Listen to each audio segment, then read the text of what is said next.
This is no secret which exists only for insufficient intellect. For example, while the matter itself is content, which is totally clear or reposing in itself, but it is that real secret which the world matter is to itself, and towards the solution of which it is, in fact, in process and on the way.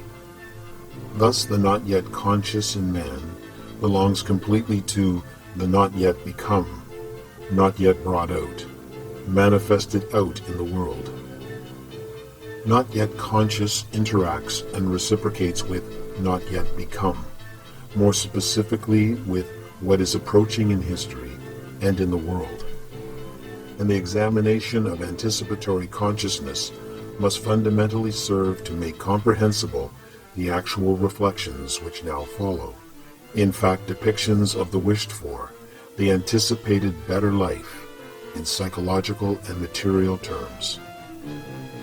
From the anticipatory, therefore, knowledge is to be gained on the basis of an ontology of the not yet. So much for the second part here, and for the subject-based and object-based function analysis of hope begun within it. Going back now to individual wishes, the first to surface again are the dubious ones. Instead of the unregulated, little wishful images of the report, those harnessed and manipulated by the bourgeoisie now become visible. Thus manipulated, these images can be held down and misused, colored pink and with blood. The third part. Transition shows wishful images in the mirror, in a beautifying mirror which often only reflects how the ruling class wishes the wishes of the weak to be. But the picture clears completely as soon as the mirror comes from the people, as occurs quite visibly and wonderfully in fairy tales. The mirrored, so often standardized wishes comprise this part of the book. Common to all of them is a drive towards the colorful, representing what is supposedly or genuinely better. The appeal of dressing up, illuminated display belong here. But then the world of fairy tale, brightened distance and travel, the dance, the dream factory of film, the example of theater. Such things either present a better life, as in the entertainment industry, or sketch out in real terms a life shown to be essential. However, if the sketching out turns into a free and considered blueprint, then we find ourselves for the first time among the actual, that is, planned or outlined utopias. They comprise the fourth part, construction, with historically rich content, which does not merely remain historical. It develops in the medical and social, the technological, architectural, and geographical utopias, in the wishful landscapes of painting and literature.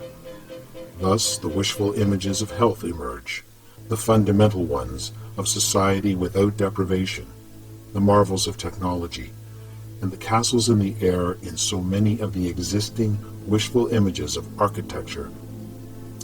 El Dorado Eden appears in the geographical voyages of discovery, the landscapes of an environment formed more adequately for us in painting and poetry, the perspectives of an absolute in wisdom.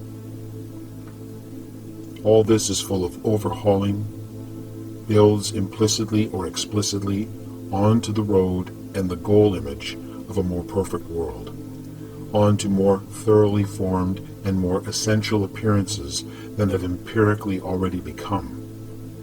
There is also a lot of random and abstract escapism here, but great works of art essentially show a realistically related pre-appearance of their completely developed subject matter. The glance towards prefigured, aesthetically and religiously experimental being is variable within them, but every attempt of this kind is experimenting with something that overhauls, something perfect, which the world has not yet seen. The glance towards this is concrete in various ways, depending on the respective class barrier, But the basic utopian goals of the respective so-called artistic aspiration in so-called styles, these excesses over and above ideology, do not always perish with their society. Egyptian architecture is the aspiration to become like stone, with the crystal of death as intended perfection. Gothic architecture is the aspiration to become like the vine of Christ, with the tree of life as intended perfection. And in this way, the whole of art shows itself to be full of appearances which are driven to become symbols of perfection to a utopianly essential end.